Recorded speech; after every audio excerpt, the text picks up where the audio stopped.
Welcome to this week's edition of the Gen Z Project with Jennifer Openshaw. Well, welcome everybody. Thank you so much for joining us today. I'm Jennifer Openshaw, host of the Gen Z Project, and we've got a great conversation today because Gen Z is certainly facing a lot of adversity. You know, today we are going to focus on Gen Z's mentality because when it comes to looking for jobs, they've got certain views about diversity in the workplace. They are indeed getting older, and in the next few years, they're going to start flooding the market. What are the implications of that? And how will the pandemic and all the technological advances shape this generation? Well, here to join me and answering those questions is none other than Anna Blue. Anna is the Chief Next Gen Officer of the Female Quotient. She's done incredible work with diversity in the workplace throughout her career, working in many places and really building some very critical platforms around Gen Z, including Girl Up at the United Nations Foundations, the Washington Jesuit Academy, and the 2008 campaign Trail for Obama for America. Anna, thank you so much for joining us. First off, how did you get into this whole topic of Gen Z and equality in the workplace? Yeah, you know, it's been a winding road. I would say you just mentioned the campaign. I started working with young people when I went to do some work for Obama for America, and just seeing the spirit, the drive, and obviously those people that I worked with back then aren't the young people anymore, as that was back in 2008. But it was just so inspiring, and I was coming from time on Capitol Hill and in politics that it was really nice to step away from the ivory tower of DC politics and actually connect with real young people who were out there, who were hopeful and inspired by what they were getting behind. And I thought, wow, I wish I could do this every day. I wish this was real life. And it turns out it can be. So yeah, and you really saw them come out in droves around that campaign, right? I mean, it'll be interesting coming up what's going to happen, but yeah, absolutely. So that was kind of the personal connection for me. And then I went into urban education. I did that at the Washington Jesuit Academy for years. And then a friend of mine sent me the job description for Girl Up one day. And I literally jumped off my couch. It was this like visceral reaction of, I need to go do that. I need to work with young women. I've always been passionate about gender equality. And again, you don't realize when you're younger, and I say this to the folks that I work with in Gen Z a lot, like all of the career opportunities that are available. The idea that you could do gender equality for a living was not something I even ever recognized. And so I did that for almost 7 years, girls leadership to advance equality in communities all over the world. And then I'd been friends with the Female Quotient for a long time, and talking to our fearless leader, Shelley Zalis, really about this pivotal moment in young women's lives where they're in college, they're trying to figure out the workforce. And now with Gen Z in particular, it's so interesting because they have all the information that I didn't have going into the workforce 20 years ago. They know about sexual assault, they know about the wage gap, they know, the unequal playing field that they're up against, which isn't information that we used to have, right? And so they're coming in armed very differently. And that was just a really big passion point for me of how do we work with companies to create more equitable opportunities for young women and a clearer path to leadership. If we don't fix the bottom, you can't get to the C-suite and wonder where all the women are. We've got to fix it from the beginning. You know, we kicked off the show, the Gen Z Project, with 4 Gen Z women, and we talked about that issue, and they were like, you've got to have it working in the workplace or we're just not going to stick around. I mean, they have very high expectations. Why don't you talk really briefly about the Female Quotient and what you guys are trying to do there?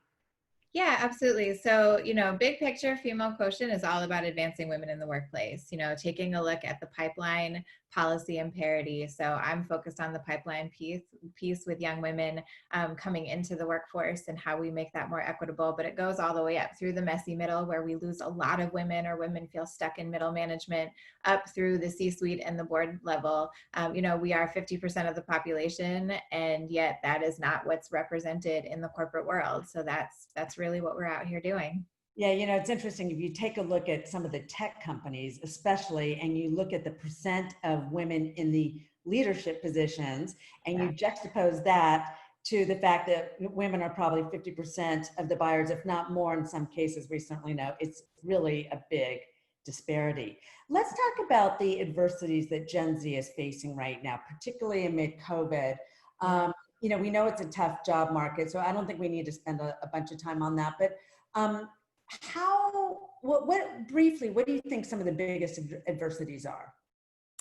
You know, I would say it's the main one for Gen Z, which is really the main one for all of us, is this total sense of uncertainty. You know, it's so clearly laid out. Oftentimes when you're younger, like you're in K through 8, you graduate from high school. If you choose to go to college, you spend 4 or 5 years in college, you graduate, you get a job. And it's sort of like, that's the pathway you're expecting.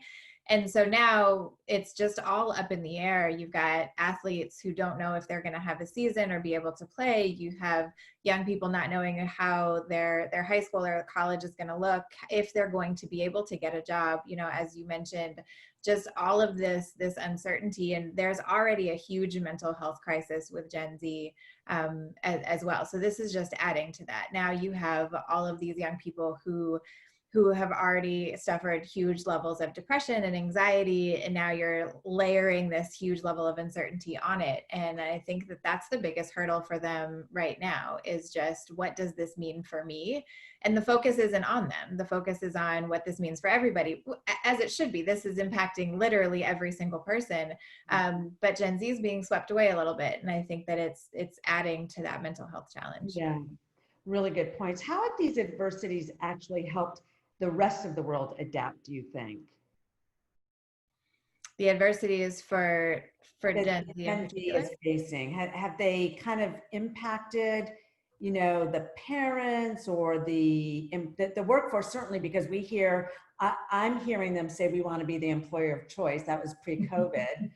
Now I think they're a little bit more in, you know, how do I bring my employees back to work? But I just wondered if you had any thoughts about that.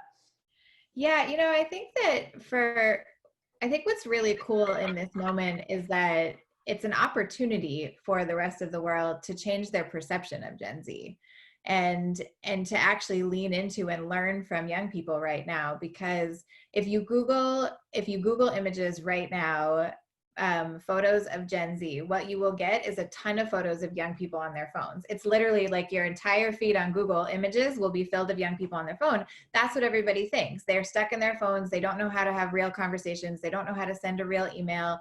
They don't know how to build human relationships. And it's not true. They are the most balanced generation in terms of how to have real meaningful relationships in a digital world, which is something we're all trying to figure out how to do right now. How do we stay connected?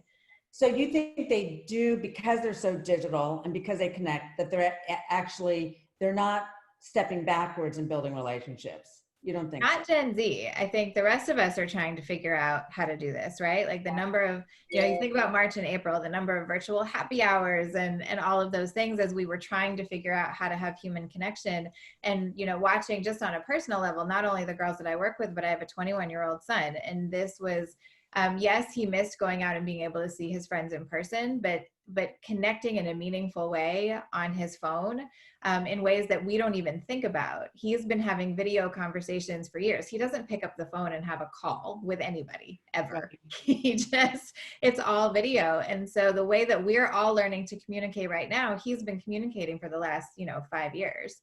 So I think this is a really important moment for the workplace to look at Gen Z, for all of us as adults to look at Gen Z and learn from the things that they already know how to do. They are the digital natives. So, yeah. And now here we are. You have had presences on college campuses before COVID.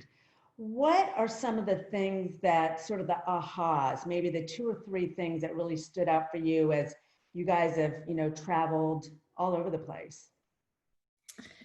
Oh, there are so many, young people. I think that Gen Z is so fascinating to me in how they're different from millennials. And I think that's been a really big aha. There's so much that we've paid attention to over the last 15 years of who are these millennials and what do they do and how different they are.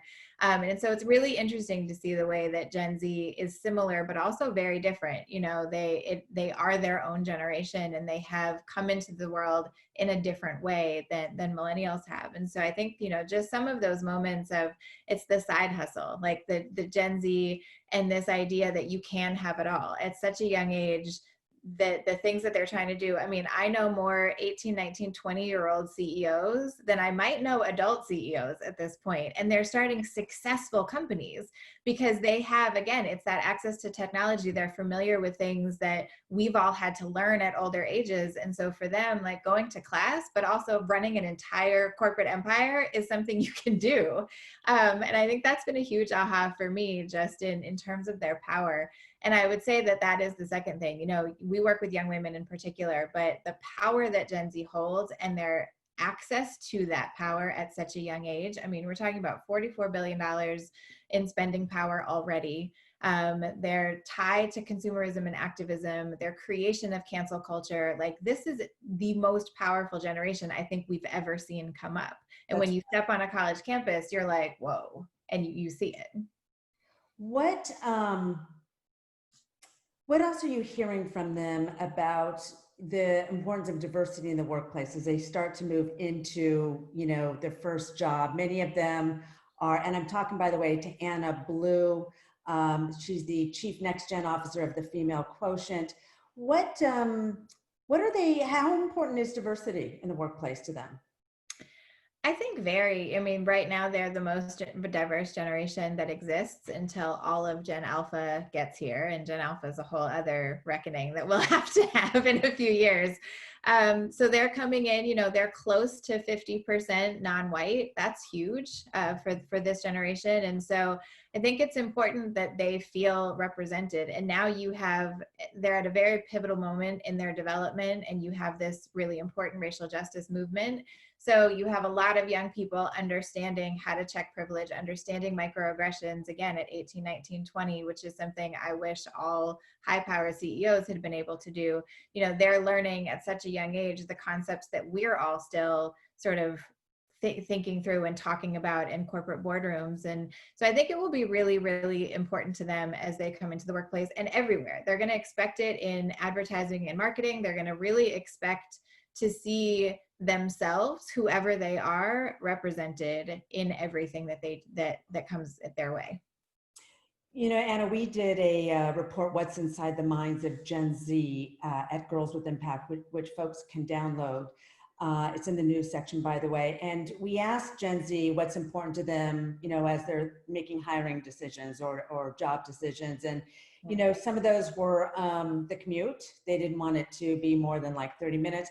I'm curious from your perspective, speaking to those companies who are looking to hire Gen Z, what do they need to focus on to attract this generation? Yeah.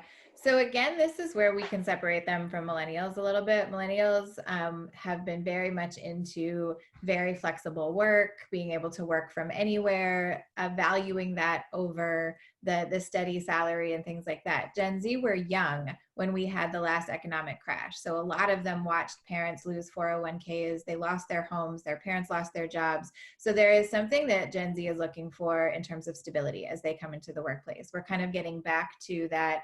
I want a stable salary. I want stable benefits. The flexible work is important. They're also, thinking about work and how we're all reimagining the future of work right now.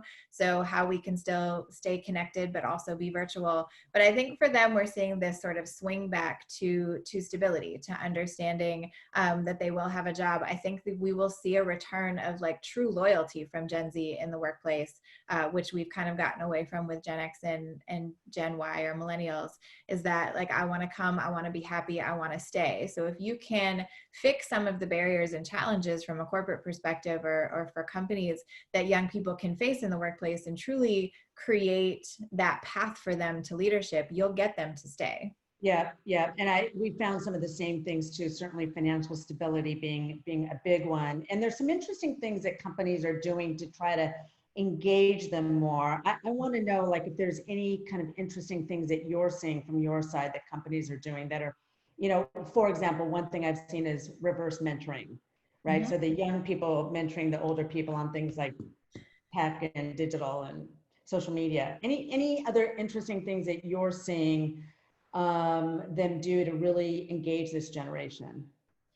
Yeah, we're working with some of our partners on career exploration. So you have your traditional like recruiting events, but as I said before, there's such a big gap between what young people study in college and what they can do for a living. And there are so many careers and career paths that young people don't realize that they can have. And I think what we're seeing is more companies reach out to young people to talk about what a day in the life is like, to sort of showcase all of the different winding paths that you can take in their company, the different ways that tech can be combined with creativity, to sort of get out of these stigmas of the very set career paths that they learn in college, which isn't true for the vast majority of humans that come into the workforce.